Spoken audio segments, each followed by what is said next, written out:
Hello everybody and welcome back to another video on my iRacing journey. It's now week 7 of the 4th season of 2023 on iRacing, which means for the global Mazda MX-5 Fanatec Rookie Series, we're at Rudskogen Motorsenter, which I believe is in Norway somewhere. This is a really fun track, but it's also really complicated and quite tricky in certain sections, particularly turn 3, which I'm led to understand the name of turn 3 in Norwegian directly translates to anxiety, and I'm sure we'll see why as we approach the corner. And I'm sure so many people have made that made that comment over the years. So I'm going to try my best going forward now. I think over the past few videos I've had a lot of issues with my iRacing coming down, and I need to find a way of drawing my attention away from it. P4. I think the I've track found a temp way. is 36. I feel like the air temp is after 26 Celsius. Okay, Dan, get ready. Floor it.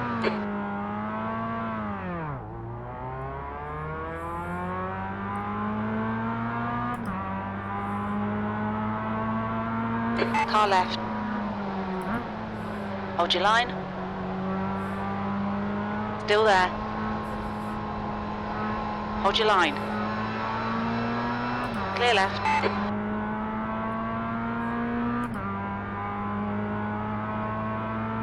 Alright, so here we are approaching anxiety now.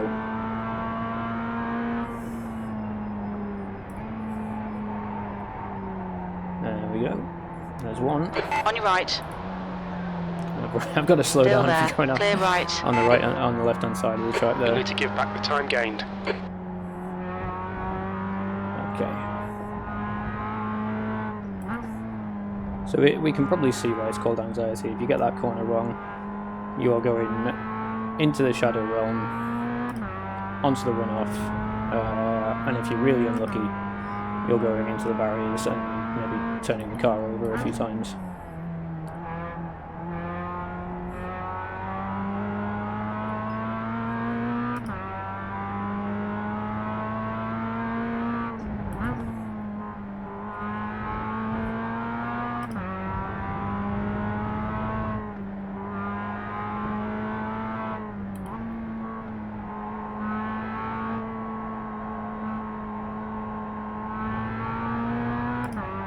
So it's going to be 10 laps around this track. Should take around 15-16 minutes. And hopefully I'll be able to keep the car facing the right direction all the way around.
The leader has just done a 135. Car left.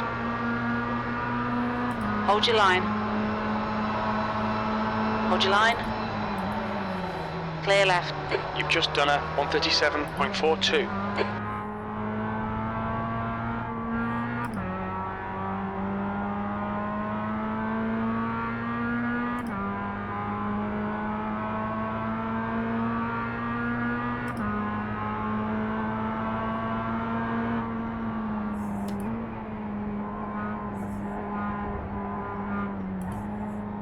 Definitely not going to go through any silliness into anxiety on this first race of the week. I don't feel as though I've got anywhere near enough practice time around this track to even consider a move like that.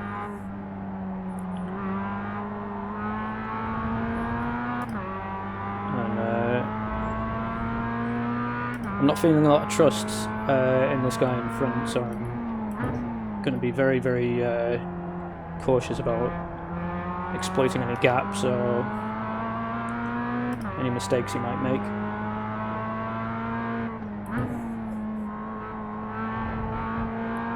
I don't know if you guys noticed the subtle block that he made down the home straight last lap.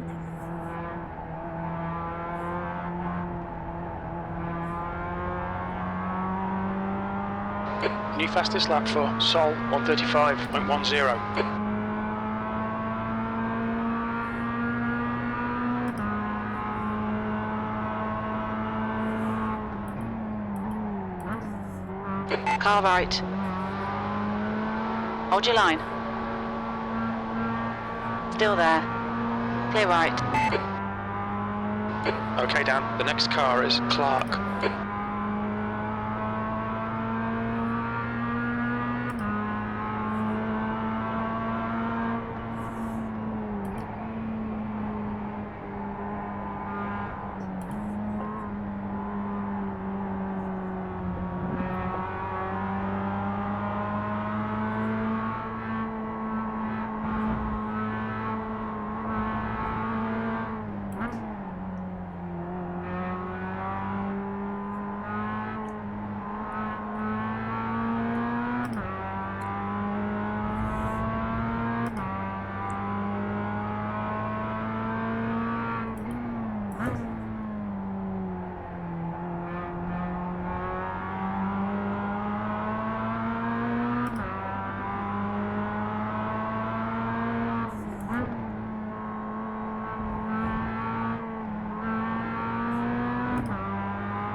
That's a new fastest lap for Sol, 134.55.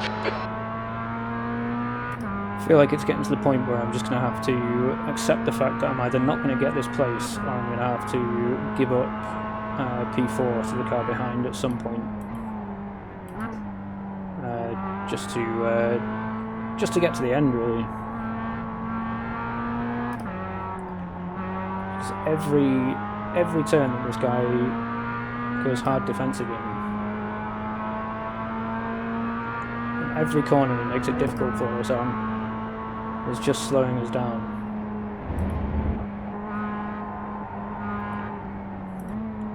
And giving Bobby the more and more opportunities to get through.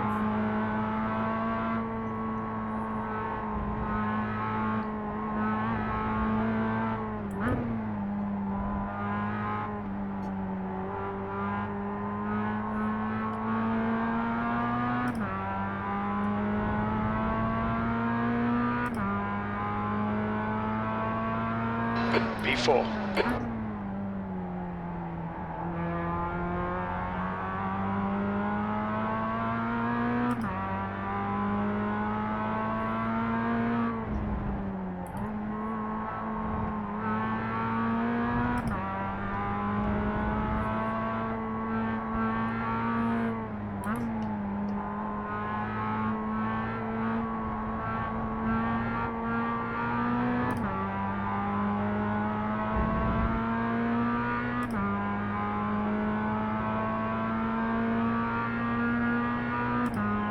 We really need to be in front of this car. We're halfway home. We're okay on fuel.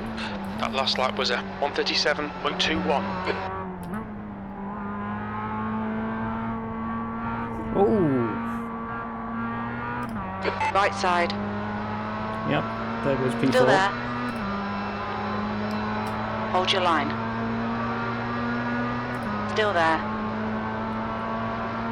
Hold your line. Clear right.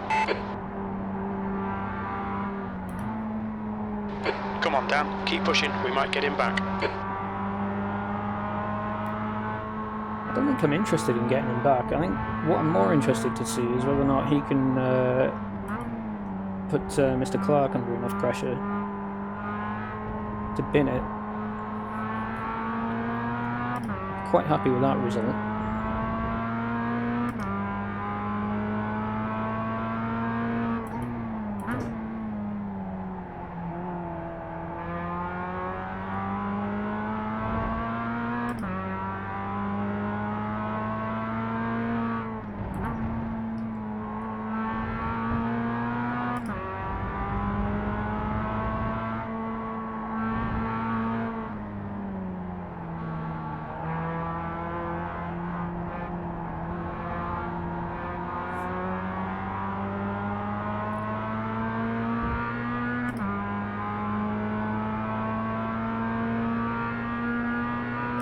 P5, your lap time was 1:37.40. I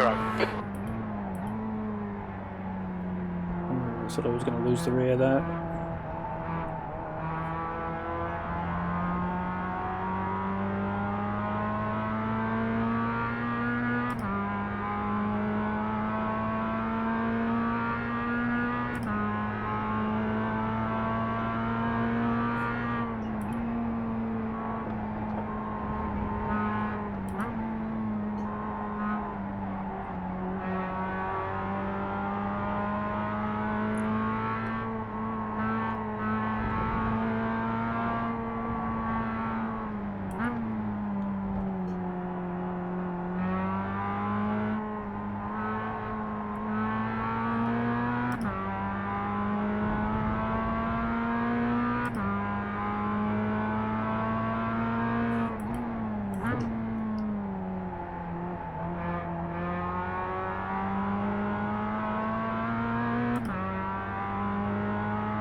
On your right.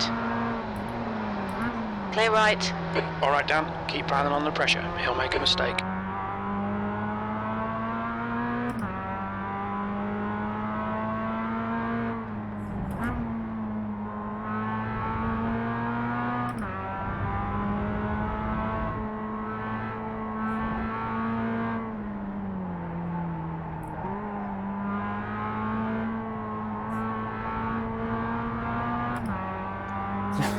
That was interesting. I kind of half-heartedly pressed the downshift button there, and I wasn't actually expecting it to change down, so that kind of caught me off guard. 2 laps remaining. Your last lap time was at 1:36.92. You need to push if we're going to hold this position. Oh dear, that's a lot of understeer.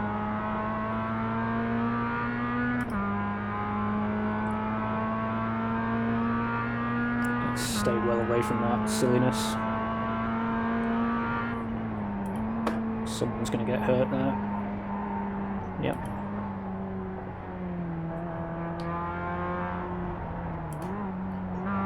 On your left, right side. Clear right. Oh, terrific. All that time being patient and I lose it. Oh. and some guy just takes advantage of me being cautious and trying to stay clear of an accident. Well, to be fair, I would have done the exact same thing in his position, but it doesn't make it any less frustrating.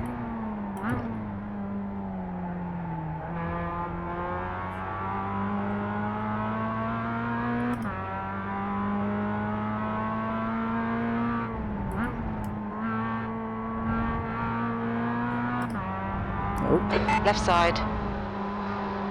Clear left. On your left, Ooh. clear left. Careful there, buddy. Left side. Where are you going to correct to? Still there, clear left. Yes, okay. Right, let's see if we can pressure you into a mistake. One more lap to go.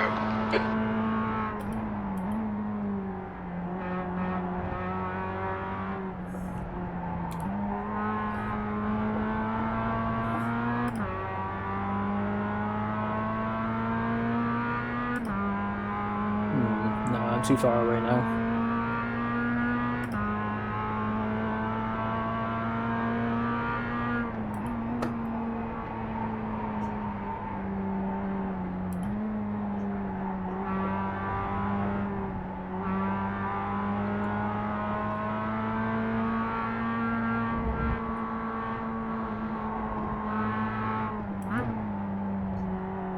He's lost it.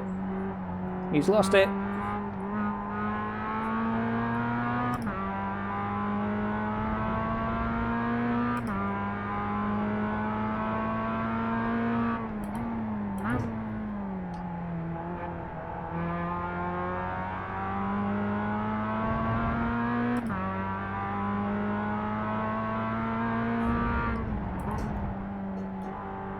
Oh no, that felt deliberate. Yellow flag. Nice one, mate.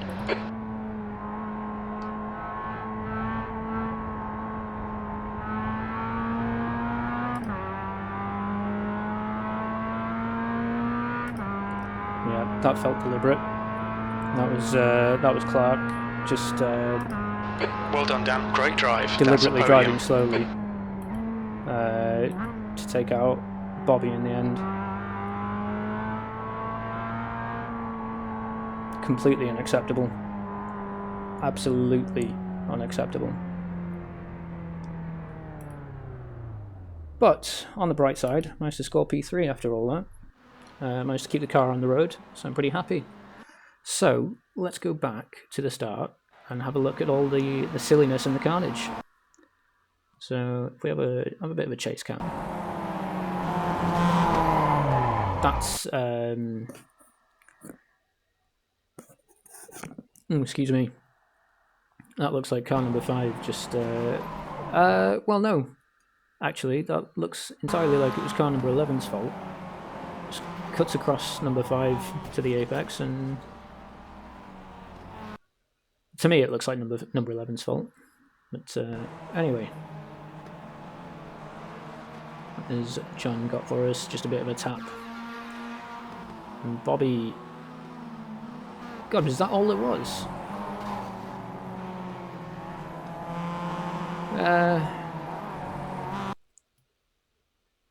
I mean, it was... This was Bobby's fault. He did get the braking wrong, and he lost... but ultimately, I'm convinced that was an accident. You know, he... yeah, I'm convinced that was an accident. And then Lewis bins it.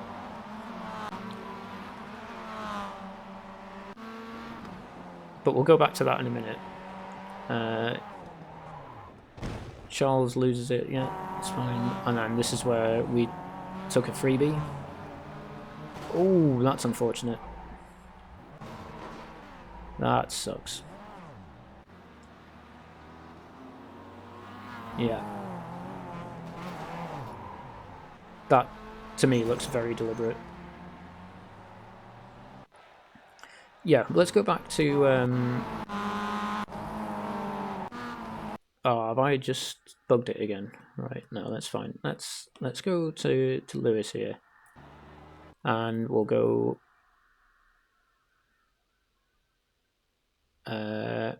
right, so we're back to his accident here, and this is where he loses control. Obviously he's fuming because he's been binned out of what was P3, I think, at the time. It wasn't necessarily his fault. It was. I mean, I don't think he would have. I think trying to defend that hard into anxiety was probably a bad decision. You know, at that point, I'd be thinking, you know what, this is a really dangerous corner. It's the first race of the week. Not a lot of people have had. So he's deliberately getting out of the way of the cars here, and he's deliberately driving slowly. And now he's just stopped on the track. So let's fast forward this a little bit.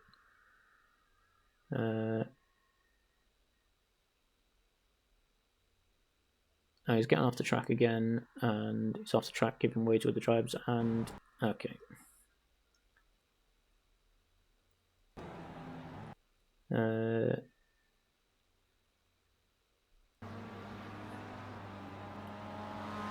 Yeah.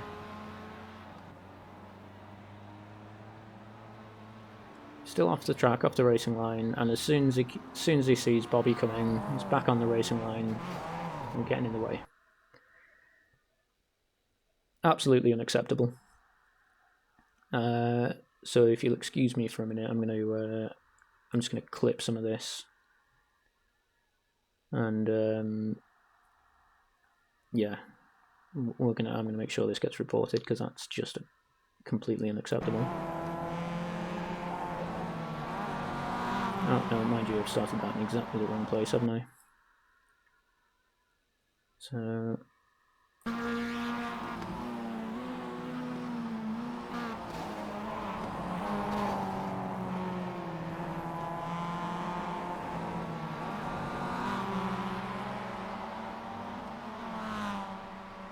Okay, let's click this. This is annoying because I'd rather not be spending my time doing this.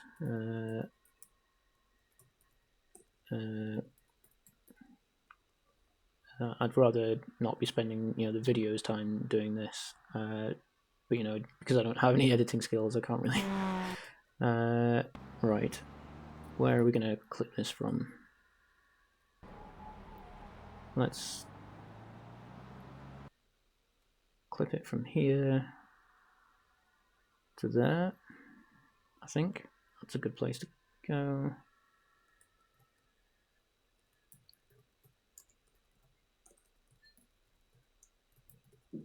Okay, and then we'll. Oh, mind you, I could have.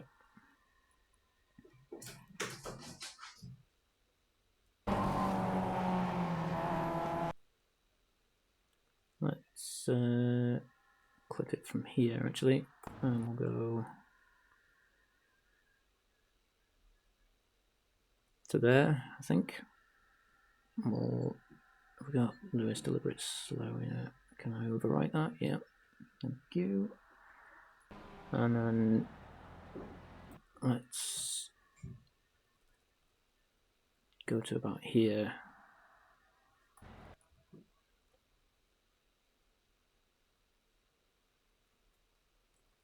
Oh.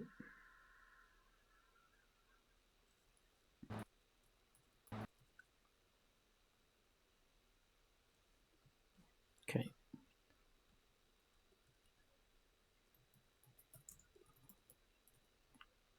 Cool. Right. Hopefully those files won't be too big. But yeah, I can't imagine they would be actually. Let's have a quick look at. You're all going to see my files now. Let's have a look.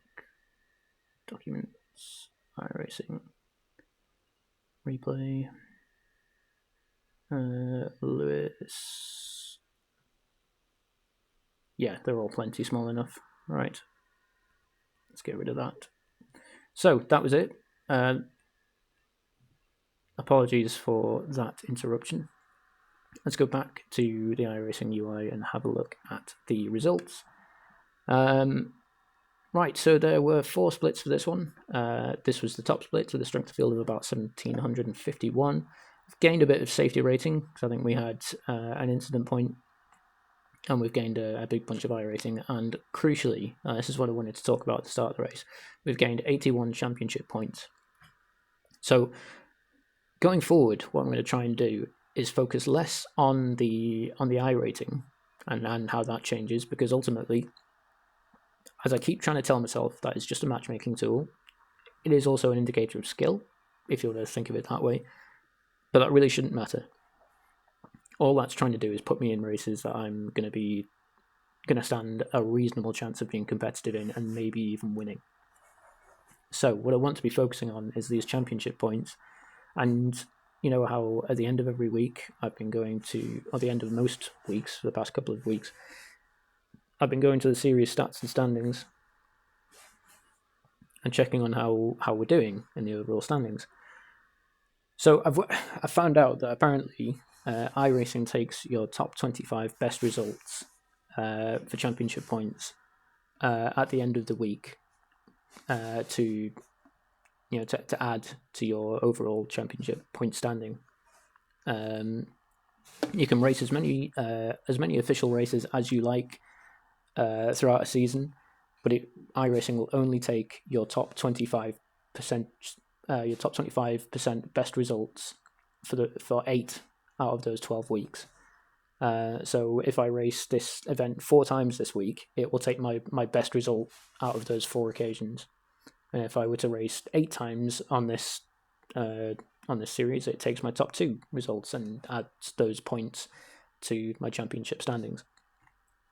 So I still, I'm not at a massive disadvantage for only racing, 4 or 5 times a week. So with that in mind, I think going forward, I'm going to need to stop focusing on the iRating and just worry about these championship points. And as it stands at the moment for Division 4, I'm in the top 5, which is pretty good. I'm not going to lie. I mean, there's the clear indicator here is that Mr. Galash here has got 147 starts this season. He's got 6 weeks counted on this season, and he's only where's his points tally? Where is it? There we go, and he's about 100 points ahead. So it's not a massive difference, despite the fact he's got more than twice the number of races, or more than twice the number of starts I have. I mean, it does have an awful lot more top 5 finishes, which might account for the difference in points, but there we go. So that is what I'm going to try and make my focus for the next few weeks. I think that's it, to be honest. I did want to mention at some point that you may have noticed I've done a bit of a rebranding on the YouTube channel, but I think that's kind of one to say at the start of a video, so I'll probably miss my chance to talk about that. So I think this has been going on long enough, so I'm going to have to end it here and say that once again, thank you so much for joining me today. I do understand that your time is valuable, and I really do truly appreciate the fact that you've chosen to spend it with me. It does mean a lot. It does make a huge difference to see the engagement levels. Any comments, likes, subscriptions that come out of it are genuinely fantastic. I'm going to try and never beg for likes, subscriptions, or anything like that, because that just really annoys me when I'm just watching for a bit of entertainment. I understand why people do it, but it does bug me a little bit. So I'm going to try not to do it. But, thank you, everybody. It does truly mean a lot. And whatever you choose to do with the rest of your day, do please have a cracking one. See you now.